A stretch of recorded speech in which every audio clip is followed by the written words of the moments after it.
Oui, bonjour monsieur. Je voudrais 2 billets pour Bourg-Saint-Maurice, s'il vous plaît. Aller et retour? Non, allez simple. Et quand voulez-vous partir? Le 22 décembre. Le matin ou l'après-midi? Le matin. En première classe? Non, en seconde. Couloir ou fenêtre? Fenêtre, s'il vous plaît. D'accord.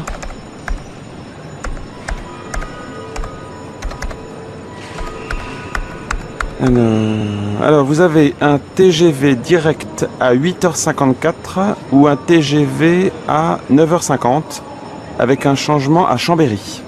Eh bien écoutez, je préfère prendre le train de 8h54. Ça coûte combien? Ça fait 105 €, s'il vous plaît. C'est à quel nom? Tauzin. T comme Thérèse.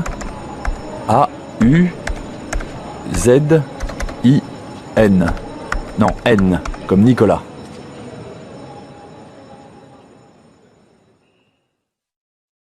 Réagir, commenter. 1. Ça va pas la tête? Attention, vous avez failli me renverser! Mais ça ne va pas, non? Je ne vous ai même pas touché. Encore heureux! Oh, il y en a, je te jure! Mais il continue? Mais il est fou, quoi! On n'a pas idée de rouler à cette vitesse! Oh, et vous ne pouvez pas faire attention? N'importe quoi. Comment peut-on être aussi grossier? On aura tout vu! Ah, c'est lui qui conduit comme un fou et il s'en prend aux autres. En voilà des manières! Ah ouais, ça se passe de commentaires. Je sais bien qu'il faut tout pour faire un monde, mais tout de même. 2. Un incompris. Tu veux de l'argent de poche, tu veux ta liberté, tu ne veux pas travailler, et puis quoi encore? Mais si, je veux bien travailler. Qu'à cela ne tienne, justement, ton oncle a besoin d'aide pour les vendanges. Ça tombe bien. Tu pourrais te faire de l'argent de poche. Oh non, mais c'est trop dur, ça. Ah, ça c'est la meilleure. Tu ne peux pas te remuer un peu? Oh maman, mais t'exagères. Au fait, tu peux me donner des sous pour m'acheter un nouveau téléphone? Alors ça, mon chéri, tu peux toujours courir. 3. C'est fichu. Oh là là! Oh, j'ai renversé tout le plat par terre! Bravo, c'est du joli. Il est cassé en 1000 morceaux. C'est papy qui va être content. Il faudrait peut-être que j'en rachète un autre. Oui, c'est la moindre des choses. Plus tard. Emma était vraiment dans tous ses états, tu sais. Grand bien lui fasse. De toute façon, elle a toujours été aussi maladroite que négligente. Passons. Je t'assure qu'elle ne l'a vraiment pas fait exprès. Et après? Toujours est-il que j'ai perdu mon beau plat. Oh, je ne vais pas me lamenter. 4. Bien joué. Rien qu'à l'entendre, on voit que Brice ne cherche qu'à se faire valoir. Ouais, hier il est sorti de son entrevue avec le ministre sans faire de commentaires. Qu'est-ce que je te disais? Il crée un incident, se plaint auprès du ministre et joue à la victime tout en se faisant mousser. Conclusion, c'est nous qui trinquons. C'est QFD. Il est vrai que c'est pas la joie dans ce service. L'autre jour, le ministre est arrivé à l'improviste, ce qui a pris tout le monde au dépourvu. Il a demandé à Nora où en était le rapport. Prise de court, elle lui a répondu que Brice n'avait toujours pas fait sa part. Bien joué, Nora. Ça lui est sorti comme ça, sans réfléchir. 5. De mauvaises nouvelles. Tu sais que Jean-Loup est tombé très gravement malade? On lui a découvert une tumeur très rare. Mon Dieu, quelle horreur. Il est encore si jeune. Oh, c'est la loi des séries, ma parole. Déjà, il avait vécu un grand malheur il y a 2 ans. Ouais, c'est un vrai cauchemar. Lui et sa femme vivent un enfer. Je sais pas comment ils tiennent le coup. Ils encaissent sans se plaindre. C'est admirable. Quand tu penses à ceux qui font un drame de la plus petite contrariété... Oui, cela relativise les choses. Le fait qu'ils soient tous les deux très dynamiques doit les aider. Certainement. Cela explique aussi qu'ils se soient rapprochés de leurs parents. Espérons que Jean-Loup s'en sorte. Je vais lui envoyer un mot. 1. De quoi s'agit-il? Pouvez-vous me donner un aperçu de l'état d'avancement du projet? D'abord, il faut savoir qu'il s'agit d'un projet à relativement long terme, que nous mettons en œuvre depuis plusieurs mois. Il implique de nombreuses étapes. Comment avez-vous procédé? Nous sommes en train de réunir une équipe performante et soudée qui, je l'espère, nous permettra d'aboutir à des résultats concluants à plus ou moins brève échéance. Tout cela est en bonne voie. Est-ce le même genre de dispositif que celui que vous aviez mis en place l'année dernière? À peu de choses près, oui, c'est du même ordre. 2. Ça avance? Alors, pour le dossier Gauthier, on en est où? Ça avance? Eh bien, ça commence à prendre tournure, j'ai repris la plupart des éléments qu'on m'a communiqués et la demande de budget est en passe d'être acceptée. Depuis le temps que ce projet est dans les tuyaux, je me demande si on en verra le bout. Mais oui, je sais que Christian a tendance à tirer des plans sur la comète, mais cette fois-ci, nous avons bon espoir de finaliser le document d'ici la fin du mois. Et le processus d'embauche d'un nouvel ingénieur, ça en est où? Pour l'instant, c'est au point mort. Mais je vais relancer Christian à ce sujet. 3. Il faut s'adapter. Avec la mondialisation, nous sommes obligés de nous adapter aux nouvelles exigences du marché. Par exemple, en ce qui concerne les produits frais, il a fallu rectifier le tir, car nous avions relevé une nette détérioration de notre image. Les conditions de distribution se dégradent. Oui, nous nous acheminons vers une plus grande uniformisation des goûts. C'est un processus inéluctable. Cela va bousculer nos habitudes. Si on ne peut pas changer le cours des choses, il est cependant important de préserver la qualité des produits. Certes, il faut la maintenir tout en revoyant notre stratégie à moyen terme. 4. Bonne nouvelle. Tu sais que les choses ont pris un tour très positif? Un nouveau contrat a été signé, ce qui va nous permettre de nous développer sur le marché africain. J'espère que nous repartons vers une période d'expansion commerciale. C'est une très bonne nouvelle. Cela va renforcer notre positionnement sur le marché. Je vais envoyer tout de suite un mail à Sonia, comme ça, ce sera fait. En tout cas, ce contrat va faire avancer les choses. Ces derniers mois, tout était resté en plan, on n'avait pas avancé d'un pouce du point de vue de la stratégie commerciale. Je suis très soulagé de ce nouveau tournant. De repas. 1. Déjeuner ensemble. On y va? Tu viens manger un morceau avec nous? Non merci, pas aujourd'hui. Je n'ai pas le temps de déjeuner. Je vais manger sur le pouce. Tu manges trop souvent au lance-pierre, c'est pas bon pour la santé. Ce n'est pas vrai. Je reconnais que quand j'ai un petit creux, j'ai tendance à grignoter, mais il ne faut pas exagérer. Moi, je meurs de faim, je file. Moi aussi. J'ai une de ces faims. On va au bistrot du coin? Avec plaisir. Oh, ça changera un peu des plateaux repas. Hein. 2. Prendre l'apéritif. C'est l'heure de l'apéritif. On boit un coup? Oh, je crève de soif. Avec grand plaisir. Je suis toujours d'accord pour prendre un verre. Moi je vais faire attention, parce qu'après 2 verres, je suis déjà pompette. T'as raison. L'autre jour, j'ai fait quelques excès et j'étais complètement bourré. J'ai eu une de ces gueules de bois le lendemain. Oh, ça m'apprendra à picoler. Voilà ce que c'est que de faire un dîner un peu trop arrosé. Bon, on débouche le champagne? 4. La préparation d'une sauce. Ça te tenterait de goûter? Alors, qu'est-ce que t'en dis? C'est original. C'est un petit goût aigrelet qui est pas désagréable. Tu veux dire qu'il y a un arrière-goût un peu amer? Ouais. Je me demande si on pourrait pas adoucir la sauce avec un chouïa de miel. Mais ça va pas la rendre trop sirupeuse? J'ai peur que ça devienne soit écœurant, soit au contraire trop fade. La sauce doit tout de même être un peu épicée. Et bah dans ce cas, j'ajouterais aussi un peu de piment d'Espelette. Ça relèvera la sauce sans masquer le goût des champignons. Et une pointe d'ail ne ferait pas de mal non plus. Oh, j'ai bien fait de te demander. T'es le spécialiste de l'assaisonnement. Tiens, tu me passes le miel? Il y a un pot entamé dans le placard. Un été pourri. Oh, t'as vu? Ça s'est couvert depuis tout à l'heure et ça se rafraîchit. Oui, ça menaçait depuis quelque temps. Ça y est, il commence à pleuvoir. Oh là là là là, il pleut des cordes. C'est un été pourri. Il fait un temps de chien et un froid de canard. D'après la météo, ça va s'améliorer à la fin de la semaine. Oui, on est lundi. Dès vendredi, ça va se dégager. Il va faire un peu meilleur. 15 degrés. 15 degrés en plein été. T'appelles ça du beau temps? Ce sont les giboulées de printemps. Au mois de juillet, Bon, on peut quand même aller faire un tour à la plage. sous la pluie battante. Il fait un temps à ne pas mettre le nez dehors.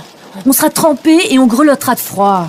Arrête de râler, ça va se radoucir, j'en suis sûre. Justement, il me semble que la pluie se calme un peu. Tu viens? Avec plaisir. On marchera dans les flaques d'eau, sous le crachin. Cela nous changera de la grisaille parisienne. 2. Un froid de canard.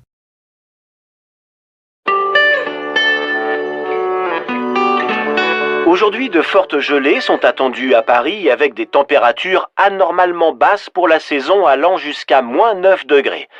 Ces températures sibériennes sont de 16 degrés en dessous des normales saisonnières, ce qui a pris au dépourvu tant les Parisiens que les touristes, dont beaucoup sont bloqués par la neige. Oh, de la neige et -9 degrés au mois de mars. Ah, quand je pense qu'il y en a qui se plaignent de la chaleur en été, on se gèle. Faut bien te couvrir, mon chéri, hein. Ah oui, ça caille. Regarde dans la rue, tout le monde est emmitouflé. On se croirait en plein hiver au nord de l'Europe, y a pas un rayon de soleil. L'hiver est particulièrement rigoureux. Dans les Alpes, des chutes de neige se produiront sur les massifs au-dessus de 800 mètres d'altitude. La région est en alerte rouge avalanche. 3. Une canicule insupportable. Oh, quelle canicule! Il fait une chaleur insupportable. J'irais bien visiter le village, mais il fait trop chaud. Il vaut mieux rester à la fraîche. Ouais, regarde, il n'y a pas grand monde à cette heure. On crève de chaud, on est en nage. C'est pas le moment de sortir. Je comprends pourquoi la Terre est si aride. Y a pas un souffle d'air. Je sais que le climat est horrible, mais c'est quand même plus dur que d'habitude. Ah, vivement que le vent se lève, l'air est irrespirable. Présenter, tromper. 1. Sacré Paul. Tu sais que Paul m'a annoncé qu'il allait devenir directeur du département? En fait, c'était du bidon. Mais sur le coup, je l'ai cru. Évidemment, il se payait ma tête. Sacré Paul, tu le connais, c'est son style. Il fait marcher tout le monde. Il peut pas s'en empêcher. Ses bons mots sont bien connus, et comme il est assez pince sans rire, on ne sait jamais si c'est du lard ou du cochon. Il m'a eu encore une fois, mais ça commence à bien faire. Les plaisanteries les plus courtes sont les meilleures. Parfois, je trouve que c'est un peu limite. Il mène tout le monde en bateau, mais moi, on me la fait pas. Quand il a répondu une boutade, je me méfie. Oui, toi tu n'es pas dupe. Mais moi, au contraire, j'ai tendance à prendre tout ce qu'on me dit pour argent comptant. Je me fais avoir très facilement. Il va falloir que je sois davantage sur la défensive. Il a toujours fait des blagues et raconté des bobards. De plus ou moins bon goût, d'ailleurs. Comme tous les calembours dont il abreuve son auditoire. 3. Des menteurs. Cet élève raconte tout le temps des salades. On ne peut jamais le croire. Il ment comme il respire. Disons qu'il a beaucoup d'imagination et qu'il brode un peu à partir d'éléments qui ne sont pas faux. Je reconnais qu'il a tendance à en faire des tonnes. En général, ses explications sont cousues de fil blanc, mais parfois elles tiennent la route. Je vous trouve bien indulgente. Qu'il raconte des histoires, c'est une chose, mais qu'il colporte des ragots sur les autres, c'est beaucoup plus grave. Quand on connaît son père, qui est de très mauvaise foi, il n'y a pas à s'étonner de l'attitude du gamin. Un jour où son fils avait été puni parce qu'il avait été violent, le père a prétendu qu'on ne l'avait pas prévenu, ce qui était complètement faux, bien sûr. Il a soutenu mordicus que nous étions en tort. Comment voulez-vous que son fils soit honnête avec une pareille éducation ?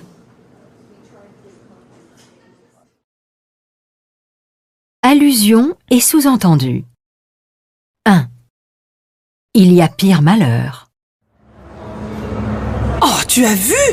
Ce type me passe devant sans même tenir la porte. Bonjour la politesse. Sois un peu indulgente. Il n'est plus de la première jeunesse. À mon avis, il n'y voit pas grand-chose. Je ne dis pas le contraire, mais ce n'est pas vraiment une excuse. Bon, dépêchons-nous, nous ne sommes pas en avance. En route. Wow! Tu as vu ce château? Ce n'est pas affreux, n'est-ce pas? Il y a pire malheur que de vivre là. Je ne détesterais pas m'installer dans ce genre d'endroit. Un petit château tout simple. Je ne verrai pas d'inconvénient à ce que nous l'achetions. Je ne dirais pas non. Inutile de préciser que nous sommes déjà milliardaires. 2.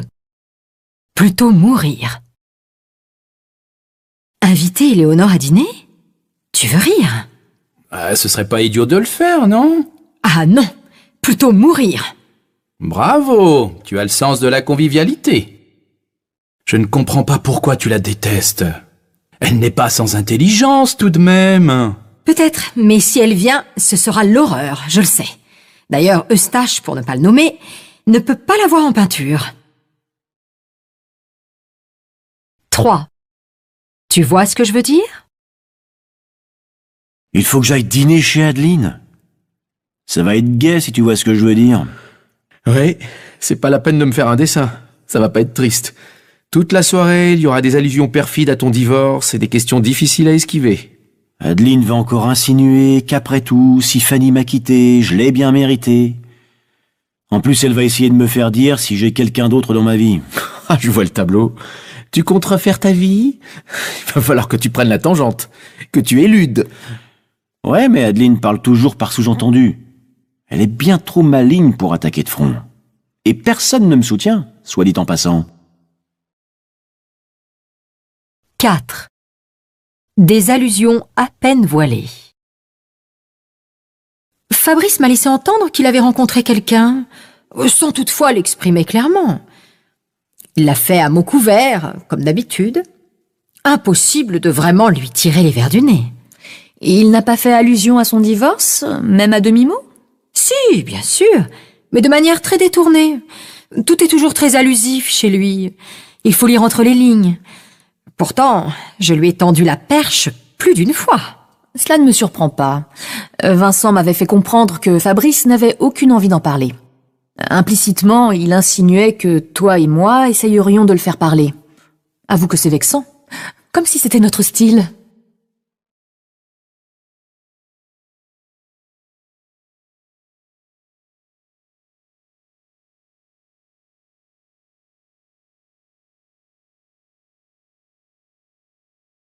Dire ou ne pas dire. 1. Rumeur ou réalité? Oh, tu sais, j'en ai appris de belle à propos de Kevin. Ah. Il paraît qu'il s'est livré à des malversations dans son entreprise. Oh, qu'est-ce que tu me chantes? Il n'est que stagiaire. Ah, en tout cas, le bruit court qu'il serait compromis dans une histoire financière louche. C'est Sonia qui m'en a glissé un mot l'autre jour. Oh, ne te fie pas à elle, elle a toujours colporté des ragots, c'est odieux. Elle raconte généralement des horreurs sur des gens bien. Tu as tort d'écouter les rumeurs. 2. Médisance? Tu ne sais pas la dernière à propos de Kevin? Il paraît qu'il a piqué dans la caisse. Qu'est-ce que tu me racontes? Kevin? Première nouvelle? Si, je t'assure. Il aurait volé plusieurs milliers d'euros. On dit même qu'il ferait partie d'un réseau et que plusieurs complices auraient été interpellés. J'admets que ce garçon n'a jamais été net. Et qu'il a déjà un casier judiciaire, c'est un secret de polichinelle. Et pourtant, je n'arrive pas à y croire. Il semblait s'être rangé. Le patron aurait décidé d'alerter les flics vendredi dernier. Nous voilà bien. Tu es sûr que ce ne sont pas des commérages? Car moi, je n'aime pas la médisance. Cette entreprise se caractérise par les on-dit. Les révélations s'avèrent souvent de simples racontards. 3. Une mise au point. Geoffroy a commencé son exposé par la phrase que nous attendions tous. « Je parlerai sans embâge ». D'emblée, il est entré dans le vif du sujet sans précaution oratoire. Vu qu'il a tendance à être assez cassant, pour ne pas dire tranchant, ça n'a pas dû être triste. Je ne te le fais pas dire. Il a tout de suite annoncé la couleur en déclarant, je cite, « Le projet souffre de diverses incohérences, ce qui risque de nous mener à la catastrophe. » Il n'a pas mâché ses mots. J'ai même cru qu'il allait dire ses 4 vérités à Aurélie. Sur un ton péremptoire, il lui a carrément dit qu'elle devait changer de stratégie. Toute l'équipe attendait qu'il remette les pendules à l'heure. La mise au point était nécessaire d'ailleurs, après toutes les dérives de ces dernières semaines. Je n'ai pas besoin de vous dire que tout cela sera abondamment commenté. 4.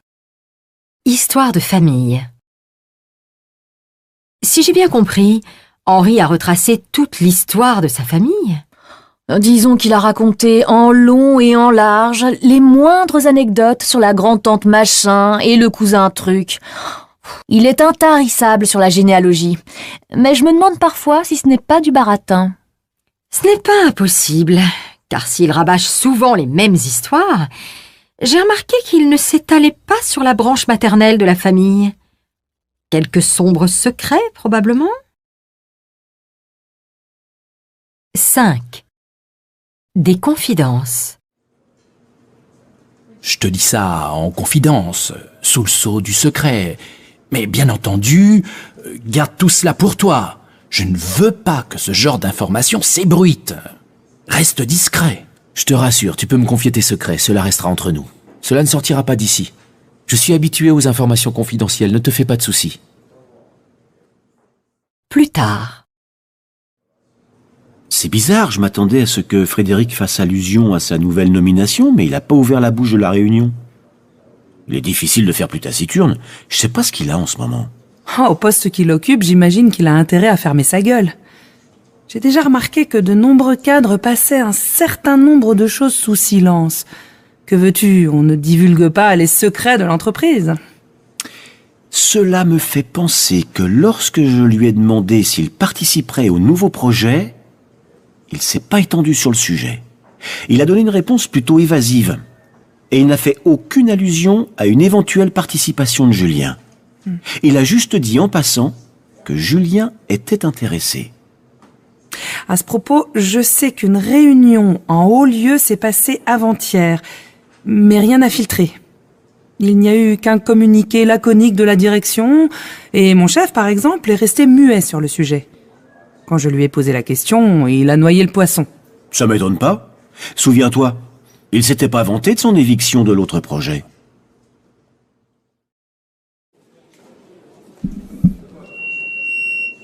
Mesdames et messieurs, je vous souhaite la bienvenue dans ce colloque consacré aux énergies renouvelables. Au cours des différentes sessions, nous aborderons plusieurs questions d'actualité. Tous les intervenants, que je remercie d'être venus si nombreux, auront la possibilité de s'exprimer lors de la table ronde qui conclura la dernière séance de travail. Je donne tout de suite la parole à Ronan Sabatier. Je vous remercie. En effet, nous entamerons cette discussion par un état des lieux. Ensuite, je vous propose de prolonger la réflexion par une étude des enjeux de la transition énergétique, ce qui nous amènera à relancer le débat sur l'innovation verte. 2. La clôture du colloque. Nous allons clore ce débat par un tour de table. Ensuite, je céderai ma place à Ronan Sabatier, qui nous proposera une conclusion en forme de question ouverte. En effet, je vous propose de conclure sur une synthèse des travaux. Plus tard. Je tiens à vous remercier chaleureusement d'avoir participé à ce passionnant colloque. Nous vous sommes reconnaissants, en particulier de nous avoir fourni des éléments de réflexion sur les sujets que nous avons traités. C'était un honneur et un plaisir d'avoir été des vôtres, et je me réjouis de nos travaux futurs. En guise de conclusion, je me permets d'annoncer la publication prochaine des actes de ce colloque.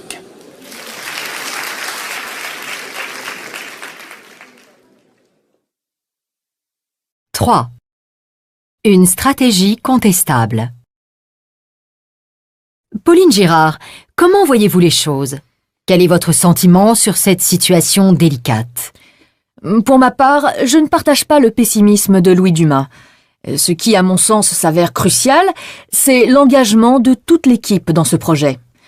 Ceci dit, je suis bien obligé d'admettre que tout n'est pas parfait et que nous avons encore beaucoup à faire pour atteindre nos objectifs. Et vous, Louis Dumas, quel regard portez-vous sur la stratégie de l'entreprise ? Eh bien, force est de constater que, contrairement à ce que soutient Pauline Girard, les décisions prises se sont révélées contre-productives. Pour mon compte, j'attends de la direction des propositions claires et solides.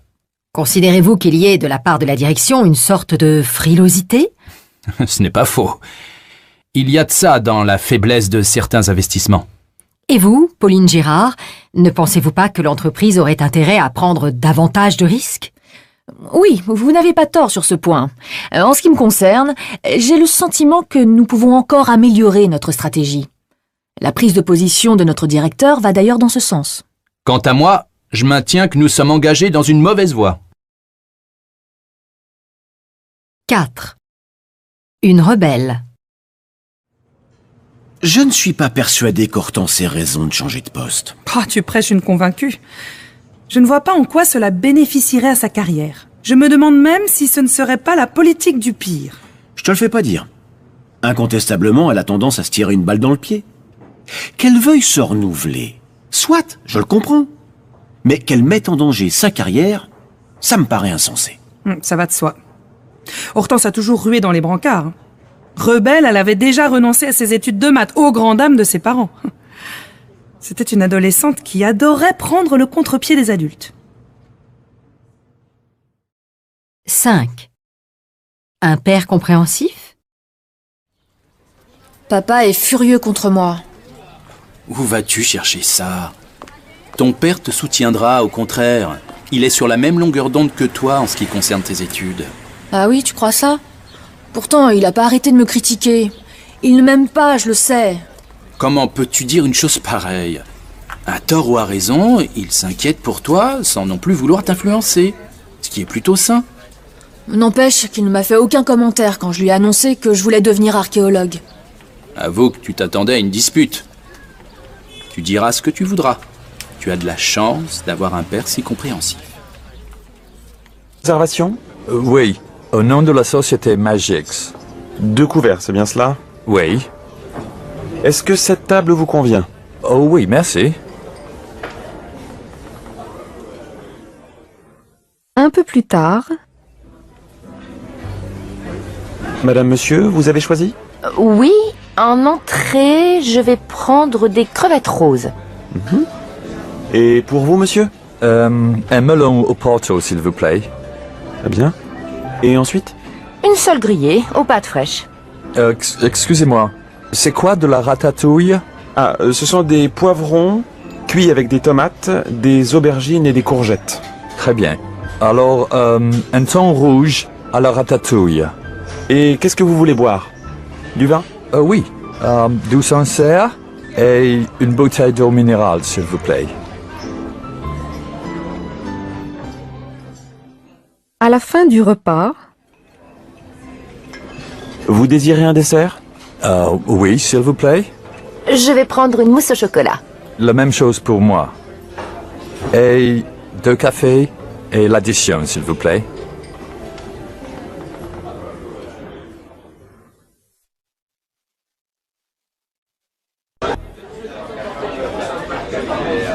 Garçon, s'il vous plaît. Oui, monsieur? Ce steak n'est pas assez cuit et les légumes sont froids. C'est inacceptable. Je suis désolé, monsieur, vous avez raison. Je vais voir avec le chef. Un peu plus tard, Voilà, monsieur. Le service est trop long ici. C'est exaspérant. Oh, excusez-nous, mais il y a vraiment beaucoup de clients. Et puis il y a trop de fumée. C'est désagréable. Oui, je comprends, mais vous êtes à côté de la zone fumeur. Vous désirez un dessert? Ah non, merci. Combien je vous dois? J'apporte l'addition tout de suite, monsieur.